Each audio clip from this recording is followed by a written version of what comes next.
Students, welcome to Dhruv home academy. और as you know हमने कल जो किया था लेसन 10 का चैप्टर फर्स्ट किया था केमिकल रिएक्शन एंड इक्वेशन, और उसमें हमने कल सारा इंट्रोडक्शन देखा था। आज और एक हमने टॉपिक पढ़ा था केमिकल रिएक्शन, और उसमें से हमने आपको बता भी दिया था कि अगर एक 1 मार्क्स का जो मैग्नीशियम रिबन वाला क्वेश्चन है वो आएगा, ठीक है। और अब जो मैं आज कराने वाली हूँ आपको नेक्स्ट टॉपिक कराने वाली हूँ कैरेक्टरिस्टिक्स ऑफ केमिकल रिएक्शन। तो कैरेक्टरिस्टिक्स ऑफ केमिकल रिएक्शन वही लेसन फर्स्ट क्लास 10 का लेसन का नाम केमिकल रिएक्शन एंड इक्वेशन।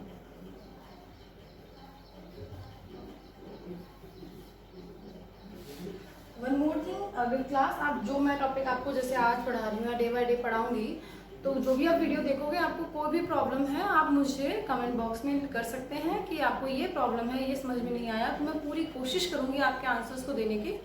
और एंड मैं सभी ठीक होंगे।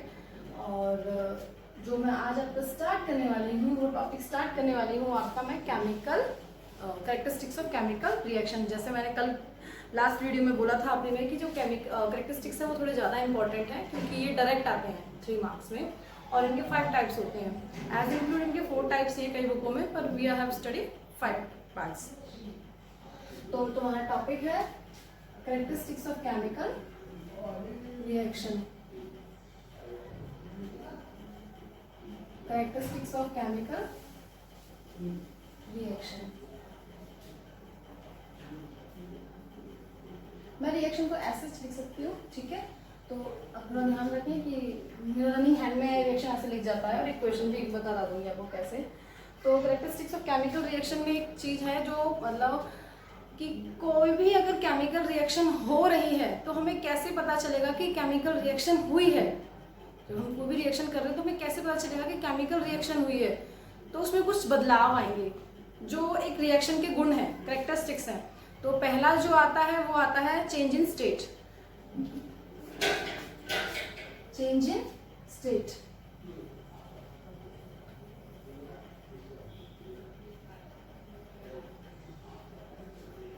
स्टेट तो आप सब जानते हैं ना। स्टेट वैसे तो जो आपकी मैटर है उसकी स्टेट 3 होती है, सॉलिड, लिक्विड और गैस, ठीक है।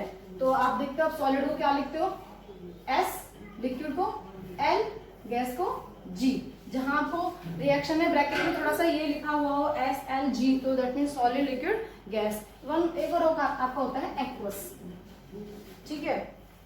तो चेंज इन स्टेट की हम बात कर रहे थे कि रिएक्टेंट में स्टेट कोई और होती है और जब प्रोडक्ट फॉर्म होता है तो स्टेट दूसरी होती है। अगर ऐसा हो रहा है तो केमिकल रिएक्शन हुई है। एग्जाम्पल के लिए मैं आपको दिखाती हूँ, जैसे कि मैंने लिया H2 यानी कि हाइड्रोजन जो एक गैस है, as you no. O2 oxygen जो एक गैस है। तो मैंने देखा अपने ब्रैकेट में पीछे लिखा है G, दैट मीन्स ये गैस है। एरो क्या फॉर्म होगा H2O। H2O क्या है? वाटर। वाटर क्या है? लिक्विड, ठीक है। तो ये मैंने लिख दिया L। आप देख रहे हो रिएक्टेंट में एरो से पहले वाला रिएक्टेंट होता है, एरो के बाद वाला प्रोडक्ट होता है। आप देख रहे हो रिएक्टेंट में गैस है और प्रोडक्ट में लिक्विड है, तो स्टेट चेंज हुई, ठीक है। मेरे ख्याल से सबको समझ में आ गया होगा। दूसरा है आपका change in colour.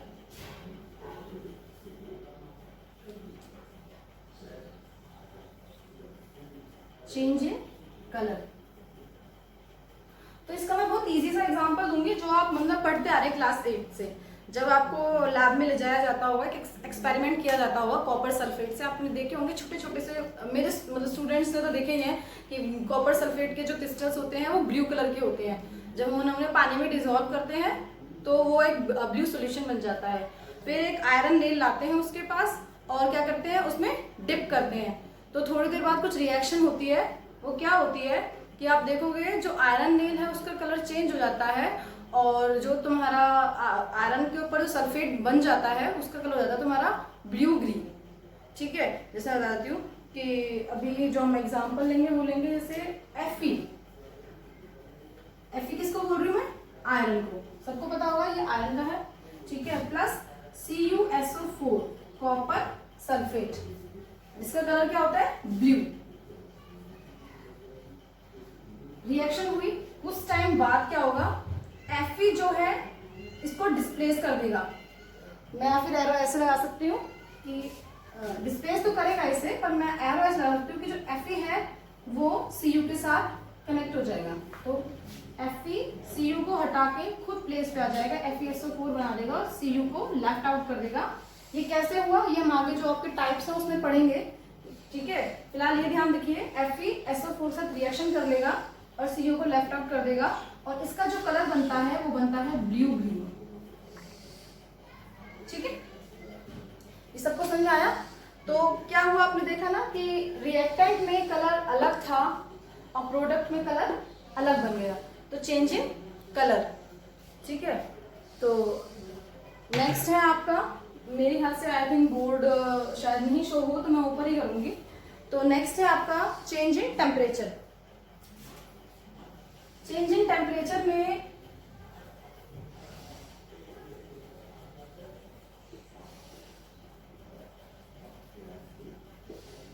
Change in temperature क्या कहते हैं, जैसे आपने देखा है, आपने ये भी आपने मतलब लैब में किया हुआ है, ये क्लास से बच्चे लैब में करते हैं कि कैल्शियम ऑक्साइड लेते हैं, और कैल्शियम ऑक्साइड यानी कि चूना पत्थर, स्लैकलाइन, और उसको क्या करते हैं, पानी में डुबो देते हैं, पानी में घोल देते हैं।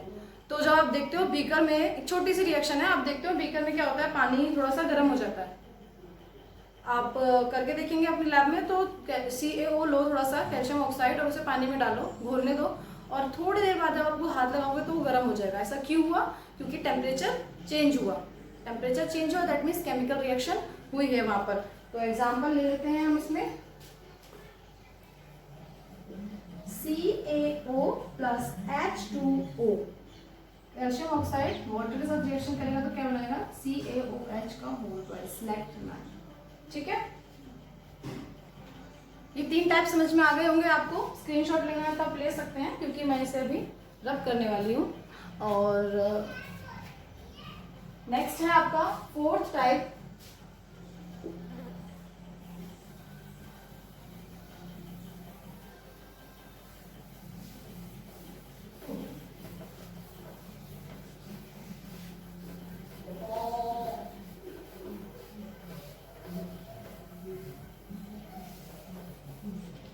नेक्स्ट है आपका 4th type, evolution of gas. अगर किसी रिएक्शन में से गैस रिलीज हो,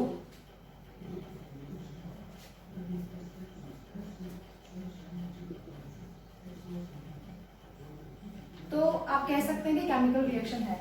आप आगे पढ़ेंगे थोड़ा सा जब डिटेल में, जब हम आगे जाएंगे। अभी तो स्टार्टिंग है 10th की, तो मैं आपको थोड़ा बेसिक सा मैं कोशिश कर रही हूँ कि मैं आपको ऐसे एग्जांपल दूं जो 8th और 9th से कनेक्ट कर सकूं। अभी जो आप एग्जांपल पढ़ेंगे फर्दर वो है थोड़े टाइम पे। तो अभी जो हम इसमें पढ़ रहे हैं इवोल्यूशन ऑफ गैस, मतलब कि कोई भी केमिकल रिएक्शन होगी तो गैस रिलीज होगी। तो वो जो गैस रिलीज होगी तो इसका मतलब वहाँ पे वहाँ पे वो रिएक्शन जो है केमिकल रिएक्शन है। जैसे कि एग्जांपल के लिए मैं ले सकती हूँ, ये भी आपने किया हुआ है, जिंक ग्रेनुअल्स देखे होंगे लैब में, एक्सपेरिमेंट किया होगा। नहीं किया अभी 8th 9th में तो आप 10th में कर लेंगे इसको। तो जिंक ग्रेनुअल्स Zn प्लस किस में डाले, सल्फ्यूरिक एसिड H2SO4 में डाले, ठीक है। तो क्या होता है, जिंक जो है सल्फर के सल्फेट साथ रिएक्शन कर लेगा तो क्या बनाएगा, ZnSO4 plus H2 left out, यानी कि एक गैस है जो निकल जाएगी। तो देख रहे हो H2 गैस निकल रही है। अगर गैस निकल रही है तो इसका मतलब केमिकल रिएक्शन हुई है। इसमें क्या होगा, एक्सपेरिमेंट में जिंक ग्रेनुअल्स होंगे, सल्फ्यूरिक एसिड होगा। आप जिंक ग्रेनुअल्स को जैसे ही सल्फ्यूरिक एसिड में डालेंगे बबल्स दिखने लग जाएंगे आपको। दैट मीन्स वहां पर क्या है, गैस निकलनी शुरू हो रही है, ठीक है। तो वो क्या है आपकी केमिकल रिएक्शन का एक एग्जाम्पल है। नेक्स्ट आपका एग्जाम्पल है फॉर्मेशन ऑफ प्रेसिपिटेट।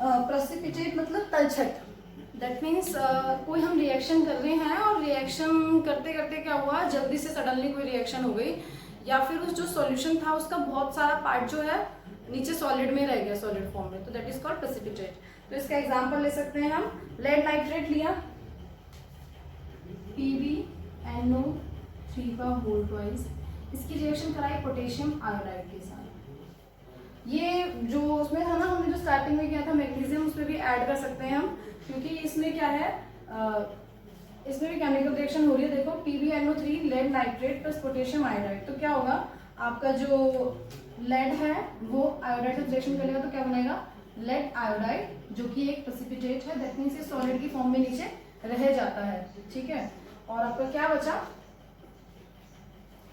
आपका जो लेड तो आपको बचा KNO3। बैलेंस करना है तो वो एक अलग मैटर है कि यहाँ पे 2 है, यहाँ भी 2 हो तो मैं यहाँ 2 लिख दूंगी। वो बैलेंसिंग मैं भी आपको नेक्स्ट में सिखाऊंगी, बाकी इतना आपके लिए सफिशिएंट है। और तो क्या कहते हैं, ये जो हो गए आपके 5 टाइप्स हो गए हैं। ठीक है, अब 5 टाइप्स में आपको कोई प्रॉब्लम हो तो आप मुझे कमेंट बॉक्स में पूछ सकते हैं। फिर भी मैं एक बार बता दूंगी जो हमने अभी पढ़ा, एक बार जस्ट रिव्यू ले लेते हैं 2 मिनट में। मैंने पढ़ाया आपको characteristics of chemical reaction. Characteristics of chemical reaction में मैंने बताया आपको उसके 5 कैरेक्टरिस्टिक्स। फर्स्ट है आपका चेंज इन स्टेट, सेकंड है चेंज इन कलर, थर्ड है आपका change in temperature, and fourth है आपका evolution of gas, and fifth है फॉर्मेशन ऑफ प्रेसिपिटेट। तो इतना टॉपिक सबको क्लियर होगा और थोड़ा समझ में भी आया होगा। इससे रिलेटेड एनसीईआरटी क्वेश्चंस तो बस यही है, डायरेक्ट ही आते हैं। ठीक है, तो ऐसे मैं कोई फोकस नहीं करना चाहूंगी इसके एनसीईआरटी क्वेश्चंस पे, क्योंकि ये क्वेश्चन आता है तो डायरेक्ट आता है। तो अगर ये 1 नंबर में आए कि कैरेक्टरिस्टिक्स ऑफ केमिकल रिएक्शन बताओ, तो आप सिर्फ नाम बताएंगे, और अगर ये 3 मार्क्स में आए तो आप सारे नाम के साथ विद एग्जाम्पल भी देंगे। मेरे ख्याल से सबको क्लियर हो गया होगा। ठीक है, एंड नेक्स्ट टॉपिक है आपका इम्पॉर्टेंट टॉपिक है। ठीक है, इम्पॉर्टेंट क्यों, क्योंकि बहुत जल्दी से वो बच्चों को समझ में नहीं आता, पर मैं पूरी कोशिश करूंगी अपने तरीके से समझाने की। एंड नेक्स्ट वन इज कि इसके क्वेश्चन आते हैं कहीं भी आपको पेपर में देखने के लिए 2 रिएक्शन दिख जाएंगी कि बैलेंस करो केमिकल रिएक्शन को, वरना एक तो आ ही जाएगी 1 नंबर में, क्योंकि इसका है मतलब अगर उनका थोड़ा रहा तो वो 5 नंबर में दे देंगे 5 रिएक्शन की बैलेंस द फॉलोइंग इक्वेशंस। ठीक है, तो नेक्स्ट टॉपिक जो आपका यहाँ पर होगा वो होगा balanced chemical equation. Balanced chemical equation से पहले केमिकल इक्वेशन पढ़ लेते हैं मेरे ख्याल से, क्योंकि तो आप मैं थोड़ा बता सकूं कि क्या है chemical equation.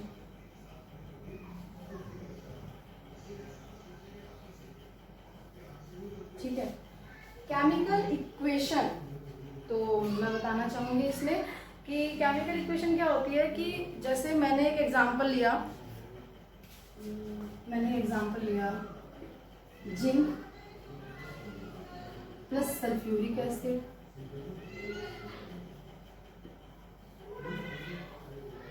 Arrow zinc sulphate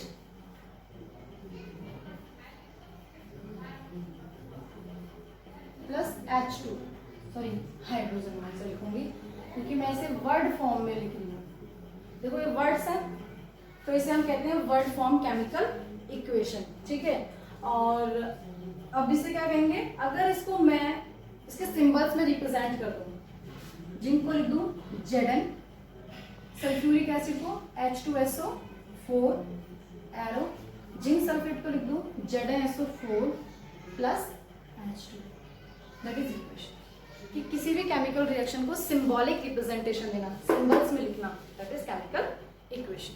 ठीक है, अब नेक्स्ट अपने जो हमारा टॉपिक है उस पर आ जाते हैं कि अगर तुम्हारा आ जाए कि balanced chemical equation, next topic is your balanced chemical equation. तो मानो यही इक्वेशन है, तुम्हें बोल रहे कि बैलेंस करो। ठीक है, तो हम इसमें लिख सकते हैं कि सबसे पहले जो हमारा स्टेप होगा ना वो ये होगा कि हम यहाँ पर एलिमेंट लिखेंगे। मैं आपको स्टेप बाय स्टेप बता रही हूँ ताकि आपको समझ में आ जाए, आपको प्रैक्टिस भी स्टेप बाय स्टेप ही करनी है। ऐसा नहीं है एग्जाम में 1 नंबर के क्वेश्चन में आपको इतने स्टेप करने हैं, पर एग्जाम की तैयारी तक आपको स्टेप बाय स्टेप करनी है, ताकि वहां पे आप स्टेप से करो, विदाउट स्टेप करो, आपको 1 नंबर मिल जाएगा अगर आपका ठीक है रिएक्शन। तो मैं स्टेप बाय स्टेप बताऊंगी और आपको भी स्टेप बाय स्टेप ही आपको प्रैक्टिस करनी है। तो एलिमेंट लेने हैं पहले हमें, यहाँ रिएक्टेंट के लेने हैं और यहाँ प्रोडक्ट के लेने हैं, ठीक है। तो देखो आप कौन कौन से एलिमेंट है यहाँ पर, जिंक है और हाइड्रोजन है, सल्फर है और ऑक्सीजन है, दिख रहे हैं ना हर एलिमेंट। एलिमेंट समझते हो क्या होता है बच्चा, एलिमेंट समझते हो क्या होता है बच्चा। एलिमेंट होता है आपका कि छोटे से छोटा particle that can be divide, can't be divide, ठीक है। तो जिंक आपका हो गया, जिंक। अब देखो जिंक रिएक्टेंट में कितने हैं, एक। हाइड्रोजन कितने हैं, दो। हाइड्रोजन क्या क्या लिखा है, दो। सल्फर कितने हैं, एक। ऑक्सीजन कितने हैं, चार। इतना सबको क्लियर। अब प्रोडक्ट में देखो, प्रोडक्ट में जिंक कितने हैं, एक। सल्फर कितने, हाइड्रोजन कितने हैं, दो। सल्फर कितने हैं, एक। और ऑक्सीजन कितने हैं, चार।